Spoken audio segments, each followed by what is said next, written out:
Hi, I am with my lovely friend today, Julie. I'm going to let you introduce yourself in a minute, if that's okay, Julie. Yep. And obviously, I'm the editor, Laura Seymour, of World Wellbeing Magazine, and this podcast is an extension, really, of the of the magazine. And we've started it really just to give people that we work with, organisations, charities, another stepping stone really to showcase their work. So it's going to sit alongside World Wellbeing Magazine, and it's also going to give us another audience really. Mm-hmm. So you are my first guest on today, and I'm thrilled because we've known each other a while now, haven't we? I think you started writing for the magazine a few years ago, so we've done a lot of collaborations together. And I'm going to hand over to you now if you want to introduce yourself, and then I'm going to ask you a few questions if that's all right, Julie. So thanks for having me on. Really delighted to be the first guest. Make sure you tell Darren that when he comes in after me. I'll tell him. Yeah. But yeah, I've been working with the magazine for a couple of years. Really love the content. Really a nice magazine, I think, to bring to the world and to bring wellbeing companies together. So yeah, really enjoyed it. I'm Julie. Forget that bit. I teach mindfulness, and I'm also writing a book, but I guess we'll get into that. Yeah. So tell me about Just Breathe. You've got a company called Just Breathe, amongst a few other things. Yeah. Have you still doing your candles? Yes. Yeah. Just lovely candles as well. I don't make them myself though. No, but they are amazing. Yeah. So you've got Just Breathe. So tell us a little bit about Just Breathe, and the mindfulness and retreat. We'll get into that all as we go. But if you want to tell us about what you do. So I call the company Just Breathe because I took up mindfulness mainly for stress, and one of the things that you can do to calm the nervous system is breathe. So you balance the breath, and it's linked to the nervous system. And I thought, well, isn't that novel?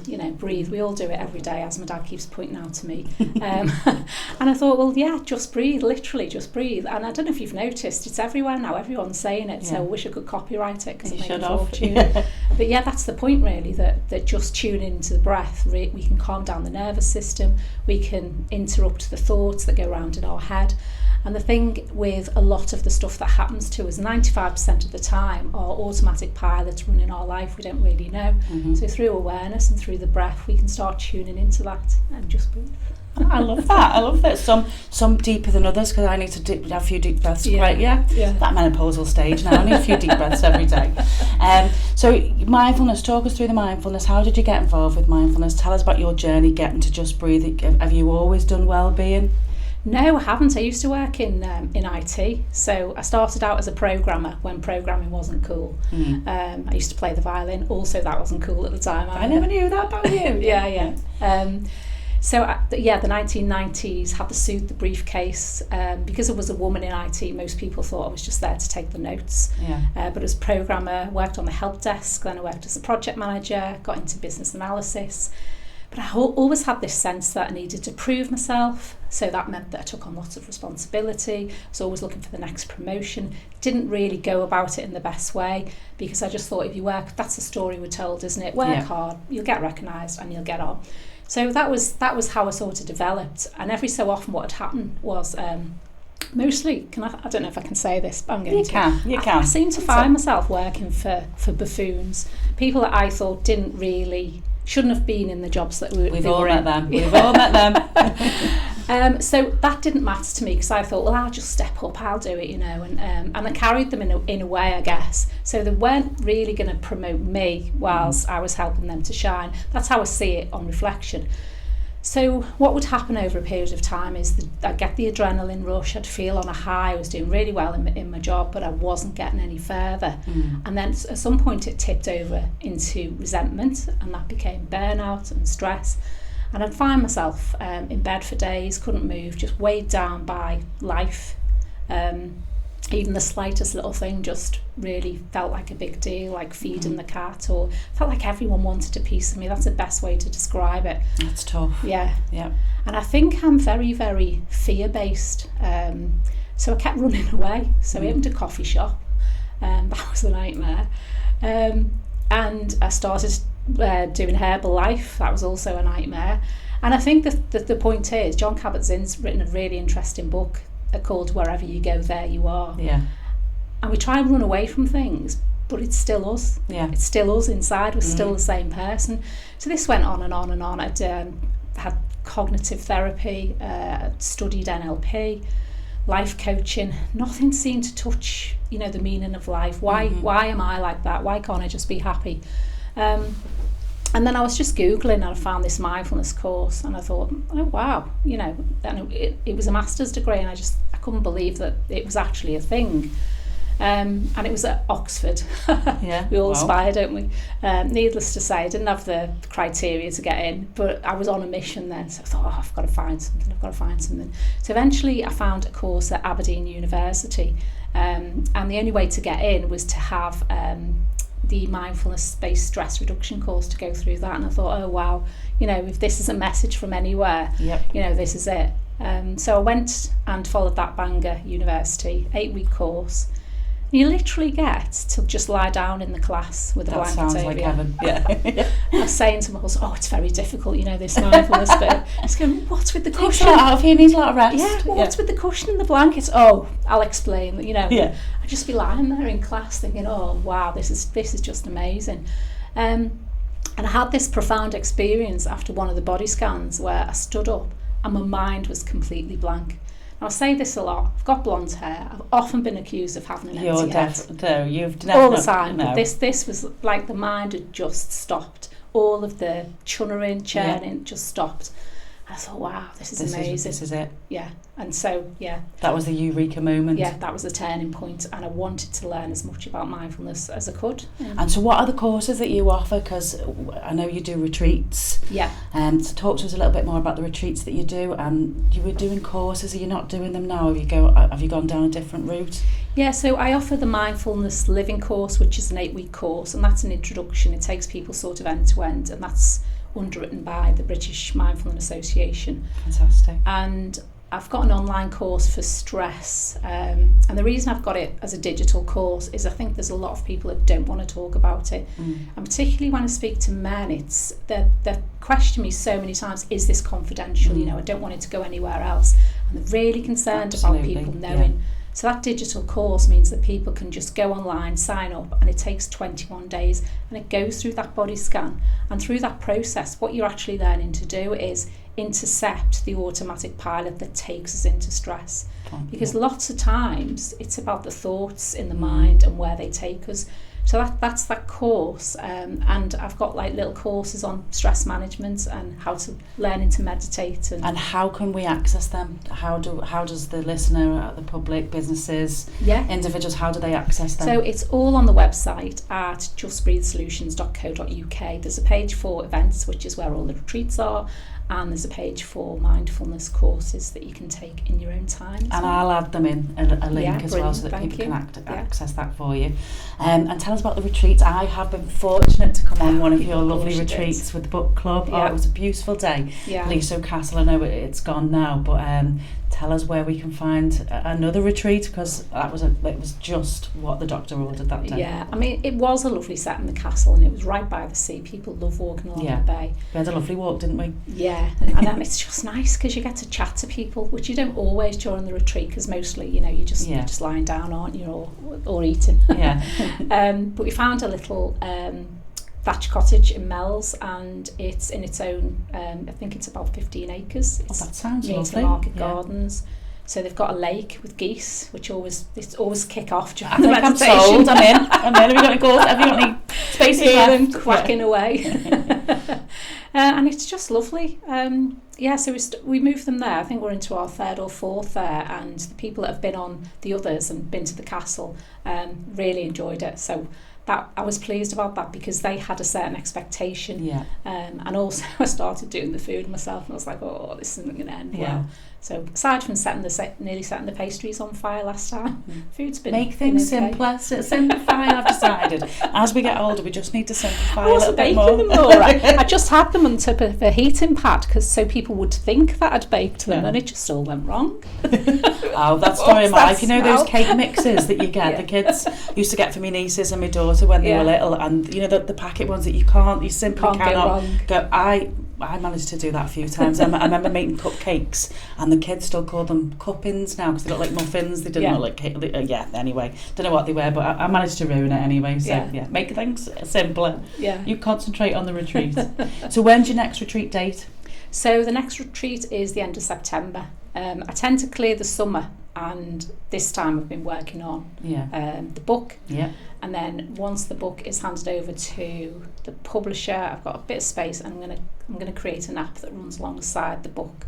Fantastic. So that when I'm saying to people, oh, you need to do a body scan, they can go across to the reference it there. app and try it out for themselves. Oh, great. Well, that's my next I was going to come on to. Tell us about the book. I am so excited. I can't wait to read it. I've chatted to you a few times as you've been going through the process. And you're done now, is that right? You're done, but you're just going through so I finished the first draft. Yeah. I think I found a publisher, which, I'll come on to at some point, but not at this stage until we've agreed terms. And it's called The Emotional Hustle. Yeah. And there's a guy called David Hawkins who believes that we all vibrate electrically. A lot of people believe this. Tesla believe this. He believes that our energy levels are expressed as emotion. So right at the bottom you've got shame and apathy, and at the top you've got joy and love. Seems obvious, doesn't it? So this is my story of getting over fear with mindfulness, getting through stress. But it turns out that, I guess because I'm quite old, I've got a lot of stories. So I've related each of the emotions to my stories and how our stories wire, how they shape us, how they shape our experiences. So it's got a bit of everything, narcissism, stress, mindfulness, law of attraction. We've discussed about a few things, haven't we? It's truly fascinating. Yeah, it's exciting. What's been your favourite chapter of the book that you've been writing? I think I've got a chapter called Shame and Glory. Yeah. And that was my favourite chapter because it's funny. Yeah. And one of the things that, you might not think it's funny, but it turns out that when I was about 42, I worked out that I could balance a bottle of beer in my cleavage. I love it. Just eating sausage and chips. I love it. Very elegant. I was at the races, had a dress on, had my heels on. I thought, oh my God, I've only got two hands. And it made me think about how different my life would have been if I'd developed this skill earlier on. I know. I think it would have made me 10 times more attractive. Well, to be fair, there's a company that I work for, and I work there one day a week, and it's on Matthew Street. And I didn't realise that I've been doing life wrong for many years because everyone goes out on a Monday. So I thought Monday, honest, Matthew Street on a Monday, come 2 o'clock, kicks off big time. Wow. It is booming. And I'm like, have I been doing life wrong? I always thought that Mondays were the start of the working week. No, they're not. I wish I'd have realised this sooner as well, because life would have been a little bit funner. Right, well, I'll try that next Monday. Okay, well, I'll give you a ring. And one other thing, so when are we going to be able to get the book? When is it going to be out? How is it being? Do you know how are you going to actually get that to the public? So we're aiming for mid-August, which is quite soon, and I'm going to launch it at the book fair, the first book fair in Liverpool, which is coming in September. Yeah. That's when it'll be available. And then are you going to sell it on Amazon, or is it going to go directly into the bookstores? It will be going on Amazon. I think that's the way we're going to go. I want one of the first copies, and I want to be able to sign it. Brilliant. Okay. I want you to sign it. Sorry, not the other way I'll around. sign it. I'll sign it as well. No, I want you to sign it. I meant. If there's one thing that you could I want to ask everybody, if there's one thing that you could sort of give us an example of well-being wise, what would be your biggest well-being tip? Yeah. I was just going to say, just breathe. Just breathe. Well, yeah, you can have that. You can have it. That'll be your way of painting it. I think just try and watch the mind. Ask yourself if what's going on in your head is really true. Yeah. And if the mind is really churned up our emotions, really just tune into the breath. And if you make the in-breath and the out-breath the same length, balance the nervous system, tells the brain that you're calm, and everything starts to settle down. You're making me want to do some meditation right now. I feel like some mindfulness and meditation. I want to get that blanket going, lie on the floor downstairs. Should we do that? Let's do that. Yeah, okay. In the middle of the gym. Yeah, why not? And what's the plan for the future? Because you've got so much going on with your retreats, with the courses, with the book. Yeah. What's next for you? Well, the way I see life at the moment, is particularly through mindfulness, is I've got a goal of finishing the book, writing the app, and then I want to be a little bit free to see what comes out of that, what unfolds. I'm running the retreats at the moment, but I'm thinking I might run themed retreats, picking up some of the ideas in the book, that would be great. picking up some of the subject matter, and maybe I've even considered helping other people through the writing process. Yeah. Because so many people have asked me, you know, how does it work? What do you do? And even just a day with people just to give them some background. I didn't know that. That's a great idea. Yeah. I think that'd be really good. Thank you very much. Oh, you're welcome. Thank you. Is there anything else that you want to share with us today? Is there anything else that you wanted to just sort of, obviously we're here to help sort of showcase Just Breathe, the retreats, the book. Is there anything else that you want to mention that we can get out there to the listeners? I'd just say, you know, go and have a look at the website. Meditation's a lot easier than people think. Yeah, it is. Just try it or get in touch with any questions, and don't be afraid of it. Yeah, I've got to say, I started meditating when in lockdown, and I was never afraid of it because I'm sort of throwing myself into everything, but the enjoyment I got out of it, it was just a 10-minute, you know, on your phone, and then I obviously got more into it and started doing the retreats and doing bits. But it's so easy to do, and just 10 minutes in the morning to wake you up, or 10 minutes before you go to bed at night, just to kind of bring you down. It's so helpful. Yeah, and I think that's really, really important, Laura, that it is, you can do it with 10 minutes is enough. I've noticed change with 10 minutes, particularly in the morning, getting focused and sharp before you set off for the day. And it's not hard to do. I think it's good that you touched on that, because I'll sit there, I'll sit upstairs, and the dog will come in and he's like licking me as I'm trying to meditate, and the kids are shouting, or, you know, kind of the stuff going on. But if you can just get into that state, it just really helps your day. I find that I can just concentrate more. I'm in a better mood. It's just unbelievable how it can change lives, isn't it? Yeah. And we don't need perfect conditions. That's sort of the point, because life isn't perfect. Exactly. And what you're doing is you're training a skill that you can use during your normal day-to-day life. It's not just about sitting on the mat. Exactly. It's developing skills that you can use. So if your environment for meditation is a little bit busy, it's not the end of the world. It's practice. Yeah. And I've got to ask you one more thing, only because we were just talking about it earlier before we came in. So you used to have your own wellness show on the radio, didn't you? Yes, I did, yeah. And you used to play, you were just telling me you used to be able to play your tunes. So what would be your tune that you played for day? We can't actually do that here, but what would be your tune, do you reckon? Well, it's funny, what really cheered me up on the way, but it was just, you know, when they just show a little section of hits that they're going to play and they don't play the whole thing. It was George Michael, I'm Your Man, and I just thought, you lied to me for years. I can't believe that people didn't know. I remember telling a friend, and I was like, I had an idea. I could have gained on with that. But I was like, really didn't you? I thought he was just there. Wait, I've had him all over my wall and everything. Yeah, I thought he was just waiting for me. So that would be your tune. I knew you were waiting for me. There's another lie. Just lied to me all my life. That's funny. Funny that you should say that, because we were talking about before we came in here. I was talking to somebody else.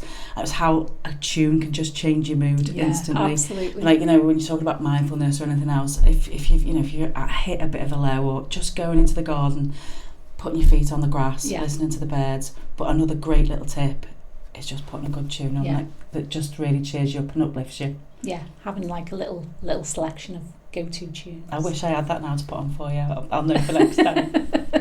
Thank you so much for coming in today. It's been an absolute pleasure, I've as really always. enjoyed it. And thank you for coming and being my first guest. Oh, you're so welcome. Cheers. Good luck. Thank you.